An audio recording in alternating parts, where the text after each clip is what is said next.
Lens का रेखीय आवर्धन। ठीक है, चलो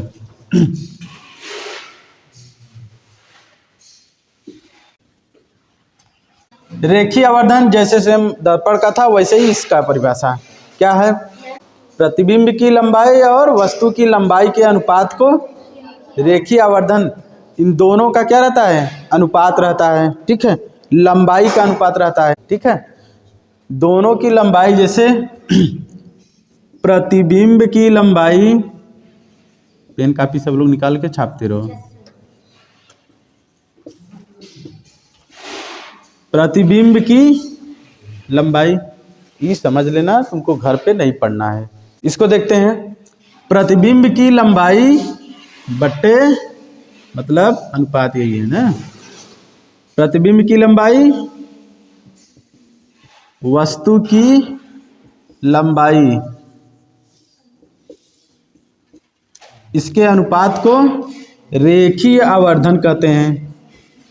रेखीय आवर्धन,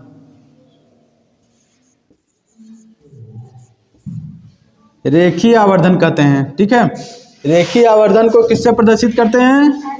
m से। प्रतिबिंब की लंबाई h डैश और वस्तु की लंबाई h। ठीक है, ये रहा फार्मूला। परिभाषा लिखेंगे, फिर ये फार्मूला लिख देंगे, हो जाएगा। ठीक, रेखीय आवर्धन अनुपात से तो समझ लिए, बाकी ये है क्या? हम दर्पण में भी बताए थे, क्या है? वस्तु की लंबाई जितनी है उससे प्रतिबिंब की लंबाई कितने गुना अधिक हो गई, कितने गुना कम हो गई, वही है रेखीय आवर्धन ना। कितना बड़ा हो गया, कितना छोटा, तो गुणे में देखेंगे कि इतना बड़ा हो गया, 2 गुना बड़ा हो गया, 3 गुना बड़ा हो गया, 2/3 बड़ा हो गया। ठीक है, ऐसे ही देखते हैं। तो यही है रेखीय आवर्धन, कितना बड़ा हो गया, कितना छोटा। प्रतिबिंब केवल प्रतिबिंब पर निर्भर है। ठीक है, प्रतिबिंब से ही बना है रेखीय आवर्धन। प्रतिबिंब वस्तु से कितना बड़ा हुआ, कितना छोटा हुआ, यही रेखीय आवर्धन है। ठीक है ना, ये प्लस माइनस दोनों में हो सकता है। ये किस पे निर्भर कर रहा है? प्रतिबिंब की लंबाई पे ना। प्रतिबिंब अगर सीधा बना है तो रेखीय आवर्धन का चिन्ह धनात्मक, अगर प्रतिबिंब उल्टा बन गया तो रेखीय आवर्धन का चिन्ह ऋणात्मक। ठीक है, तुम इस पे ध्यान दो। इसका मान ऋणात्मक और धनात्मक दोनों हो सकता है, ऋणात्मक और धनात्मक दोनों हो सकता है। ठीक, और रेखीय आवर्धन में और क्या समझ सकते हैं? रेखीय आवर्धन जो है, अगर इसका मान 1 है, रेखीय आवर्धन का मान 1, तो प्रतिबिंब जो है प्रतिबिंब की लंबाई वस्तु की लंबाई के बराबर है। ठीक है, अगर m बराबर 1 है तो प्रतिबिंब क्या है? प्रतिबिंब की लंबाई और वस्तु की लंबाई बराबर है। m का मान 1 से कम है तो प्रतिबिंब वस्तु से छोटा। ठीक है, m का मान 1 से कम मतलब 1 बड़ा है। ठीक है, m का मान 1 से कम हो गया, m लेस देन 1, तो ये भी हो जाएगा प्रतिबिंब भी लेस देन वस्तु से छोटा। ठीक है, अगर नहीं समझे? ठीक है, अगर m रेखीय आवर्धन जो है 1 से बड़ा है, 1 से बड़ा है तो प्रतिबिंब कैसा रहेगा? वस्तु से बड़ा। ठीक है, लिख सकते हो, जैसे बोल रहे हैं वैसे लिख सकते हो, नहीं तो ऐसे लिख सकते हो, 60। ठीक है, ऐसे सेम उसमें भी हम देख सकते हैं, दर्पण में भी ऐसे ही है। ठीक, ये रहा रेखीय आवर्धन। इस पे सवाल भी आते हैं। ठीक है, इसका कोई मात्रक उतरक नहीं होता है, ये संख्या है। ठीक, इस पे अभी सवाल लगवाएंगे आगे। रेखीय आवर्धन में एक चीज और है, एक चीज और था, इसका फार्मूला क्या होता है? m बराबर h डैश बटा h, ये फार्मूला हो गया। ठीक है, तो इसमें हम लोग लंबाई को देखते हुए रेखीय आवर्धन निकाले हैं, लेकिन इसमें दूरी के आधार पर भी हम लोग इसका सूत्र लिख सकते हैं। तो m बराबर क्या हो सकता है, v/u। दूरी से हम लोग रेखीय आवर्धन का मान निकाल सकते हैं, ठीक है। और इसमें ये प्लस में रहता है, दर्पण में रेखीय आवर्धन ये माइनस में रहता है, तो दोनों साथ में लिख सकते हैं h'/h बराबर v/u, याद रखना, ठीक है। तो इसको ऐसे भी लिख सकते हैं h' बराबर v/u, ठीक है। अब एक सवाल है, सवाल में दिया है h बराबर 2 सेमी, ठीक, u बराबर, पहली बात लेंस है अवतल लेंस है ना, तो ये h बराबर क्या हो गया 2 सेमी, ठीक है। ये u बराबर कितना है 12 सेमी, ये माइनस में रहेगा। अब प्रतिबिंब की दूरी क्या है 6, और इसका प्रतिबिंब अवतल लेंस में जानते हो प्रतिबिंब हमेशा बाईं तरफ बनता है सीधा, तो ये माइनस में रहेगा, ठीक। ये हो गया। हमको h' ज्ञात करना है प्रतिबिंब की लंबाई, ये वाला लगाओ फार्मूला, ठीक है, जो दिया है वही, ठीक। तो h' v/u, h' का मान निकालना है, h का मान 2, v का मान -6 और u का मान -12, प्लस माइनस प्लस हो गया, 6 दूनी 12, ठीक है। तो कितना आ गया 1/2, ऐसे तिर्यक गुणा कर देंगे, ठीक। h' बराबर 2/2, ऐसे कट गया, 1 आ गया, h' बराबर 1 सेमी, ठीक है।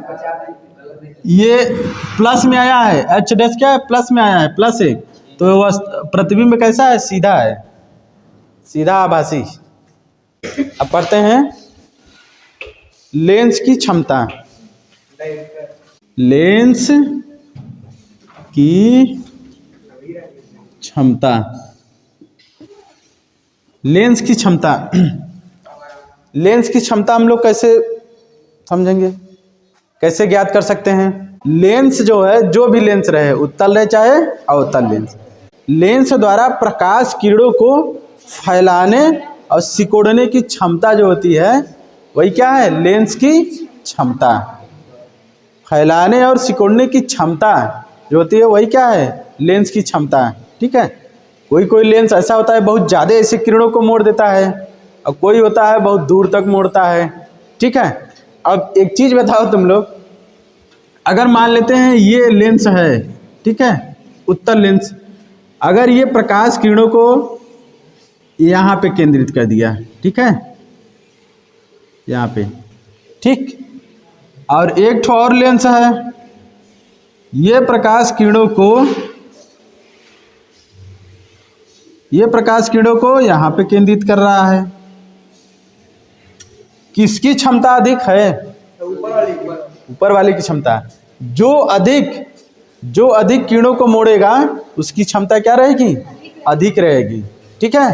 प्रकाश के किरणों को मोड़ने की क्षमता लेंस की क्षमता कहलाती है, ठीक है।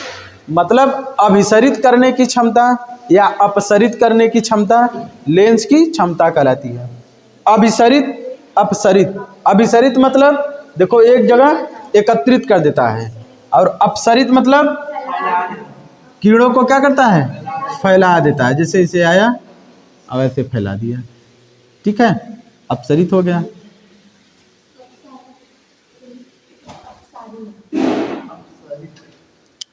तो इस प्रकार के लेंस को कहते हैं अपसारी लेंस और अभिसारी लेंस, ठीक है। जब मुख्य अक्ष के समांतर किरण आता है तो जहाँ एकत्रित होता है मुख्य अक्ष के जिस बिंदु पे काटता है वही क्या है, फोकस। तो फोकस इस लेंस वही है कि यहाँ पे फोकस दूरी यहाँ है और इसमें फोकस दूरी यहाँ हो गया, ये नज़दीक में है, ये दूर है, ठीक है। तो लेंस की क्षमता फोकस पे निर्भर नहीं करने लगी। लेंस की क्षमता अब फोकस पे निर्भर हो गई। फोकस दूरी अगर अधिक तो लेंस की क्षमता कम, फोकस दूरी अगर कम तो लेंस की क्षमता अधिक, फोकस दूरी कम लेंस की क्षमता अधिक। देखो फोकस दूरी कम हो गई, लेंस की क्षमता बढ़ गई, फोकस दूरी अधिक हो गई, लेंस की क्षमता घट गई। ठीक है, क्षमता लेंस की क्षमता को P से प्रदर्शित करते हैं। P बराबर 1/f होता है और ये जो फोकस दूरी है मीटर में है। ठीक है, मीटर में रहना चाहिए। और अगर फोकस दूरी हम लोग सेंटीमीटर में लेंगे तो ऊपर 100/f लिखेंगे, ये सेमी में रहेगा। फोकस दूरी तब सेमी में रहेगा। ठीक है, और इसका मात्रक जो है डायोप्टर होता है। इसका मात्रक डायोप्टर या डी लिखो।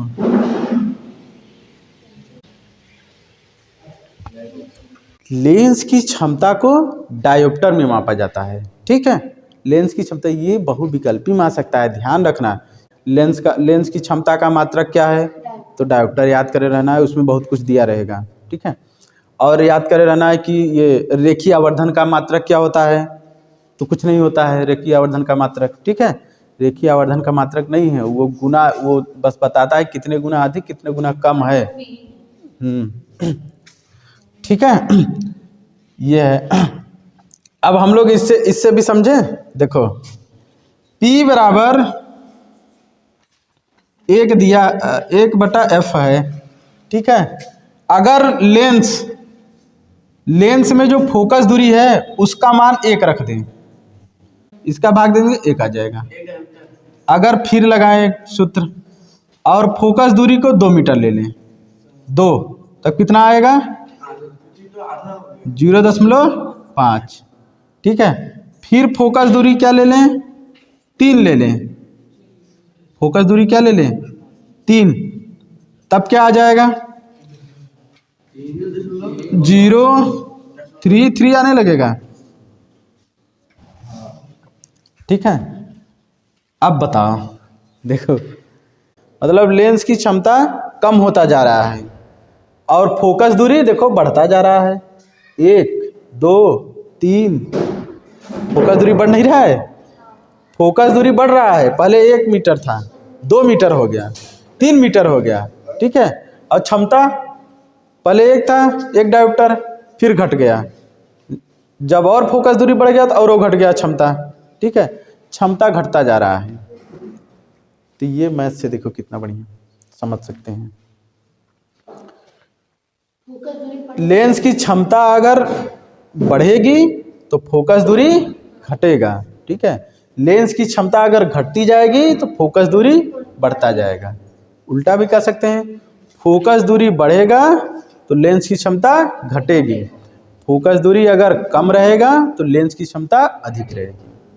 ठीक, बहुविकल्पी क्लियर हो गया। अगर बहुत सारा लेंस ऐसे संपर्क करके रख दें तब जोड़ दें ऐसे।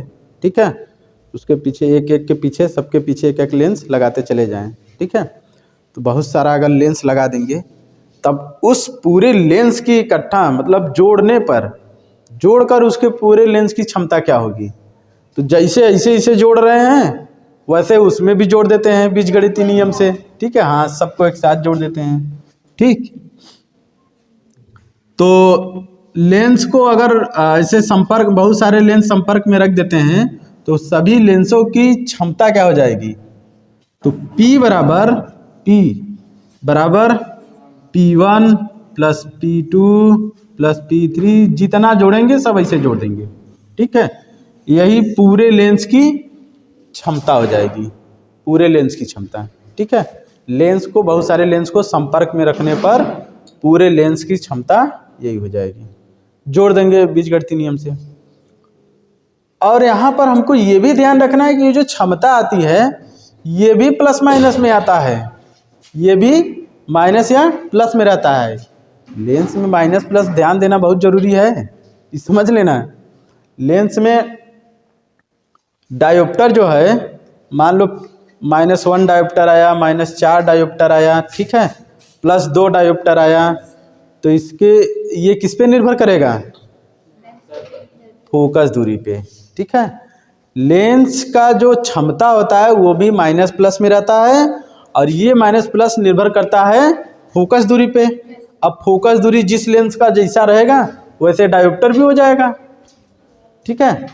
जैसे अगर उत्तल लेंस है, उत्तल लेंस का फोकस दूरी प्लस में रहता है, उत्तल लेंस का फोकस दूरी प्लस में, तो P हमेशा आएगा प्लस में, ठीक है, धनात्मक आएगा।